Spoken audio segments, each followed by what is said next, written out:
Welcome, y'all, to another exciting edition of Possum's Big Fiddle Show. Today on the program, I'm going to play some tunes. I always like to play a few tunes. And I'm going to talk more about our little trip to Shetland Island that we took, the Shetland Islands, rather, that we took back in October. So let's get started. Hey, you know, last time around when I was in this chair and wasn't playing tunes at Don's, Tuesday tunes. By the way, that's most Tuesdays on my YouTube channel, beginning at 11 a.m. Central Time for about a half hour of live fiddling and other miscellaneous BS. So you won't want to miss that most every Tuesday at 11 o'clock Central Time. Anyway, let's play a tune. Last time I was sitting in this chair, I was about ready to say I played the 40 Years Ago Waltz as a request, and I'm going to try now. That's in B flat. I'm going to try to see if I can play a little bit of the 50 Years Ago Waltz. Now, this is a tune that me and my contemporaries learning to play the fiddle in mid-Missouri would have heard Jimmy Gilmore play, and also probably Taylor McBain played this tune some. So let's see if we can play a little bit of the 50 Year Ago Waltz in D and G.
Oh, yeah, the great little old 50 Years Ago Waltz. Pretty fancy piece of music for those old timers there in central Missouri, but it was one of their faves.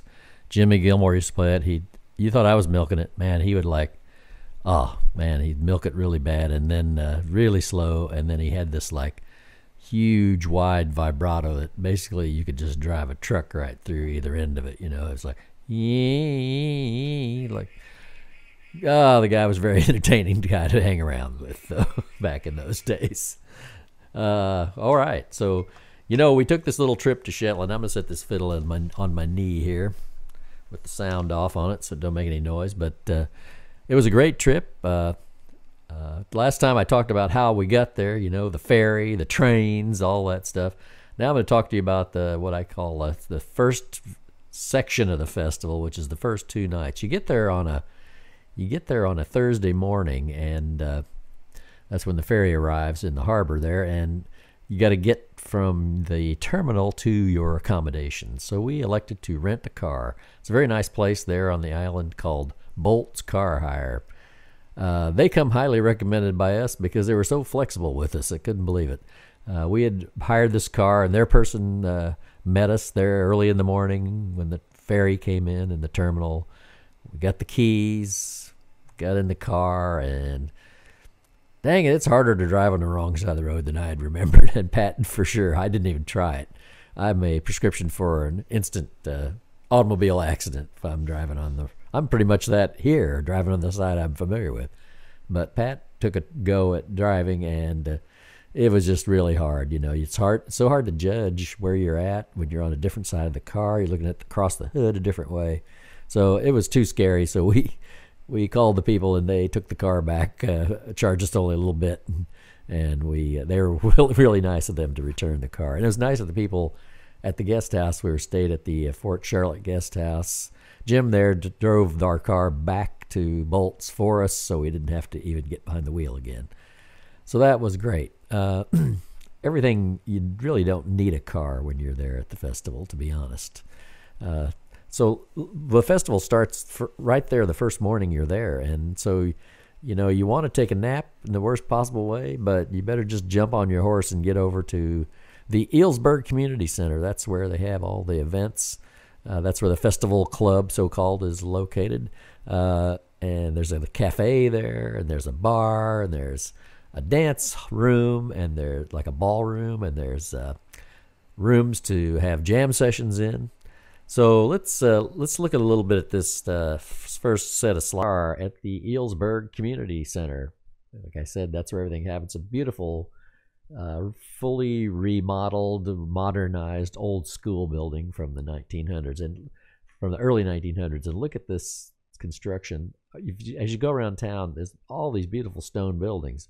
There aren't any trees to speak of in Shetland, so building stuff from wood, you know, back in the day especially, probably wasn't an option. So there's a lot of stonework everywhere, and even new buildings, I think there must be building regulation or codes, because even the new buildings going up around Lerwick there look like the old buildings, which is really cool.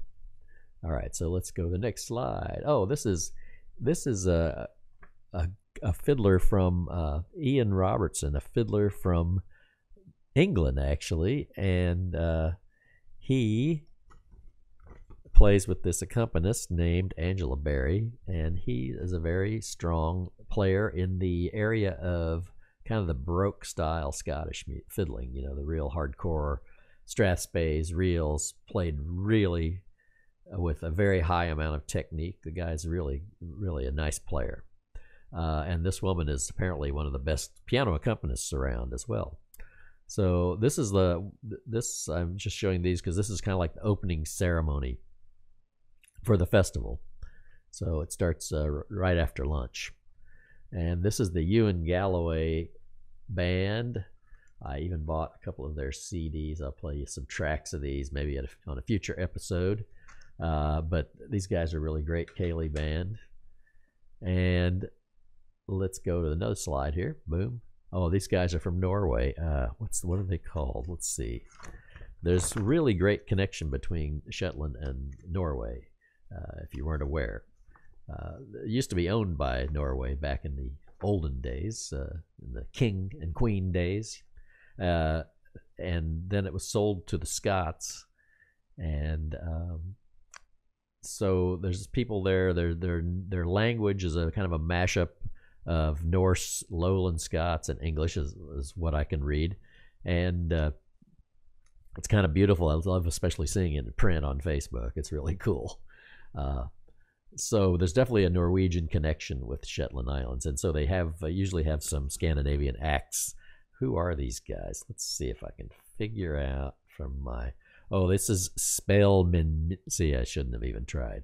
It's a band from Norway, and they're really good. And I really liked the guitar player, actually. He was one of the most tasteful, kind of trad style guitar players I'd heard in a long time. Okay, and this is the dance hall back there in the against the wall, that kind of a black thing. That's that screen you were seeing in the previous slide here. So now we're in the dance hall, and there's dancing all the time.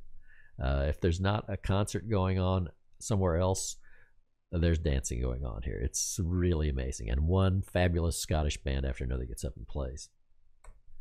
So when you go to the festival, the first 2 nights, their venues are not in the Eelsburg Hall or in the local theater in Lerwick. They're out in the island. And so you have to get out and go. And there's 6 different venues every night. Some of them require taking extra ferry rides to get to and from. And so here's the little map showing these are all the different venues around the islands that were having concerts on Friday and Thursday night. So we chose the first night to go to a place called Quarff. And one of the reasons you don't need a car, by the way, is they have these musicians buses. And if you get over to the Eelsburg Center in the morning and go in the shop, you can buy a ticket to whatever concert you're going to for £4 and ride the musicians bus. So if you're from the UK, and you brought your car over in the ferry, of course you're going to take your car around. But if you're some hapless person from North America, Canada, or the US, and you don't want to drive on the wrong side of the road, and you don't want the expense and worry of liability of driving, you can just ride the musicians bus, which is really a cool option, and it was fun too.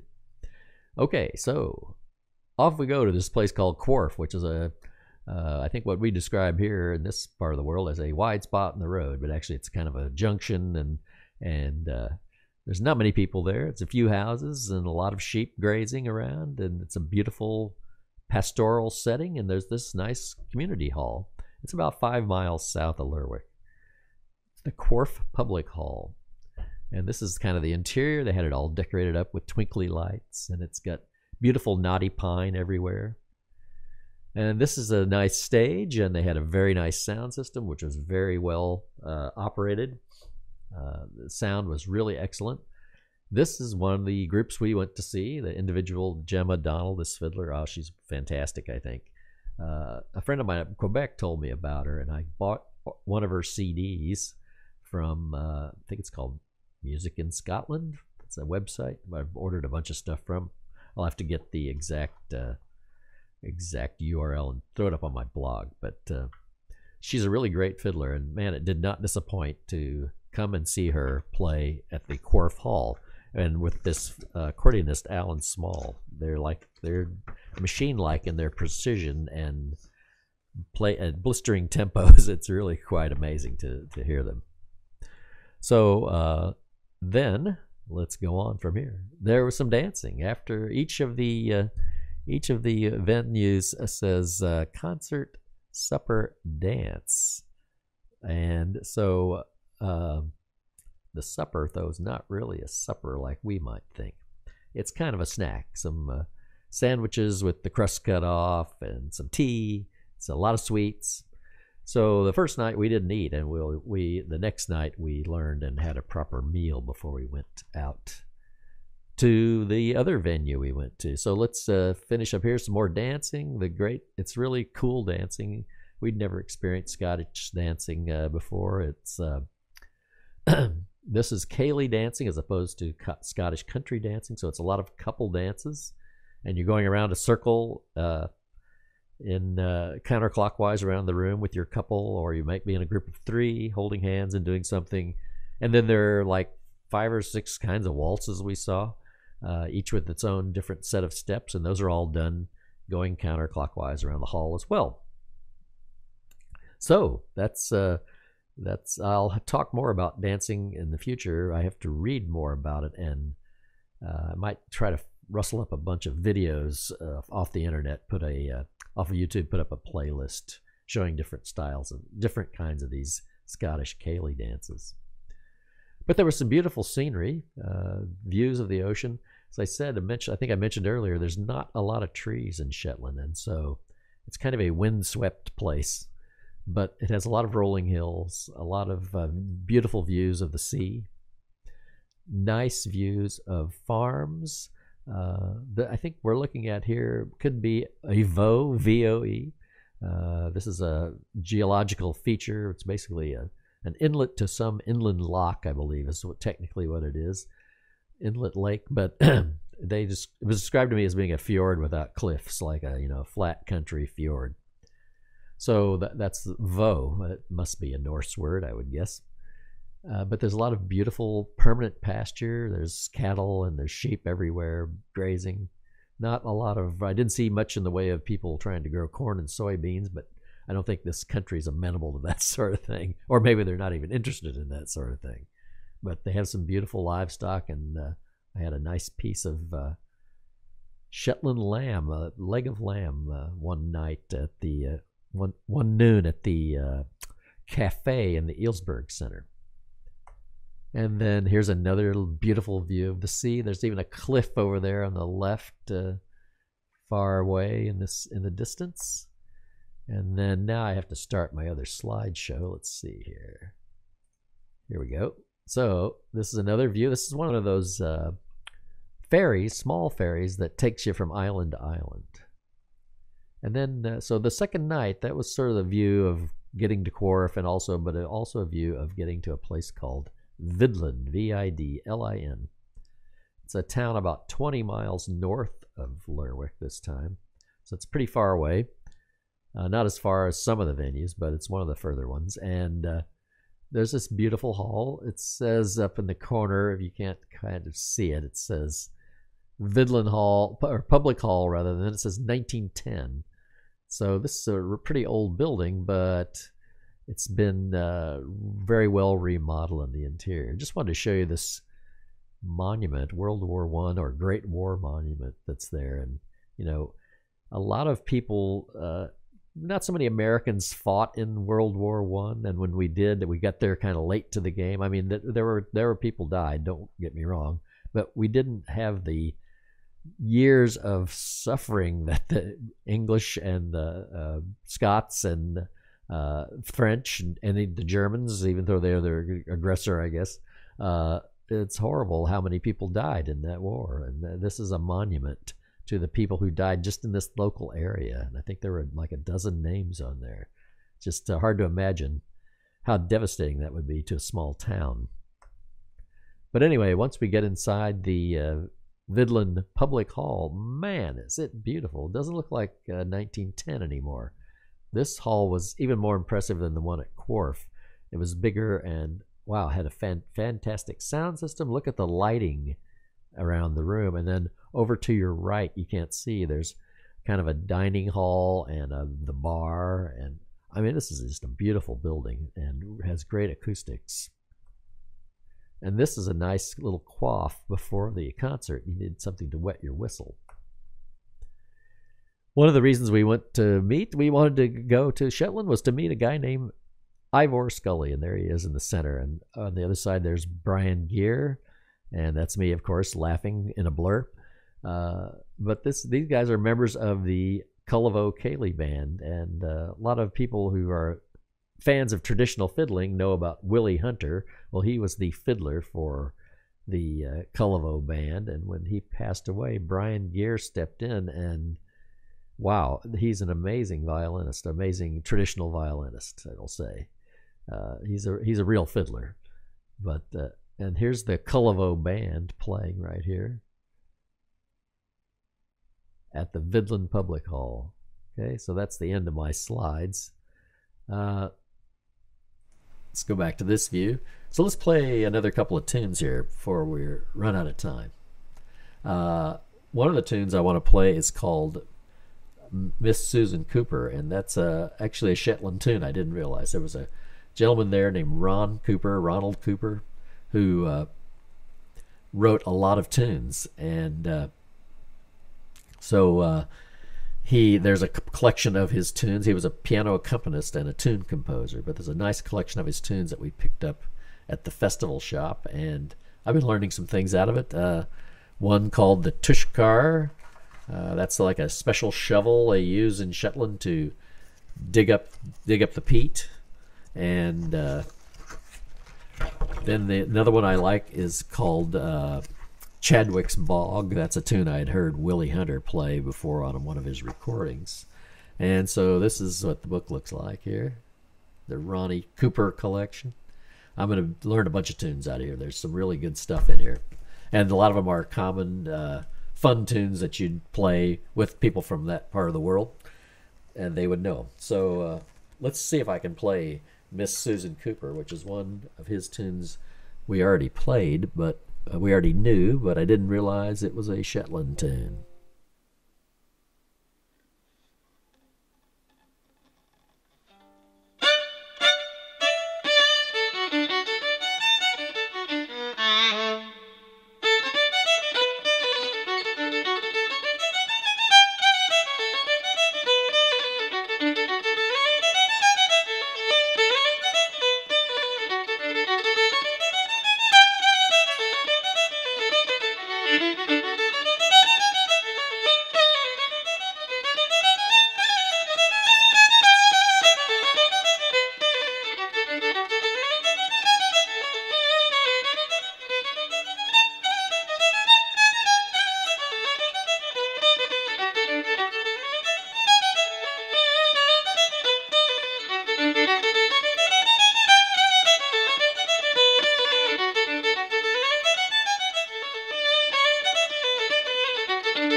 I think that's a pretty cool tune.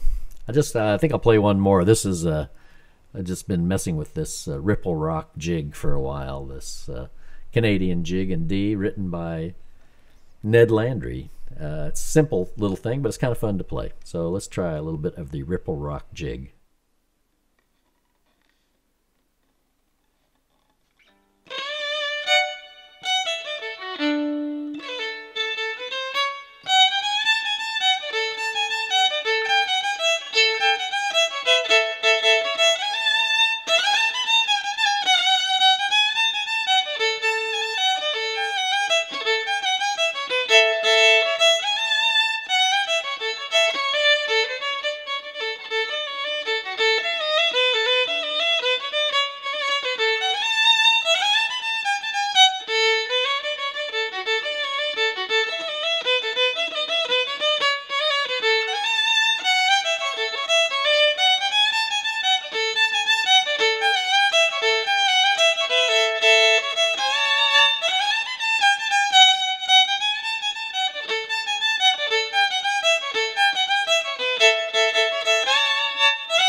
All right, that was the Ripple Rock jig there. You can get the dots to that one, I think, on my website. If they're not up there, send me a message, bigfiddleshow@gmail.com, and I'll see if I can post the music to that tune. That's about all the time I got for today. Thanks for listening to another one of my podcasts, Possum's Big Fiddle Show.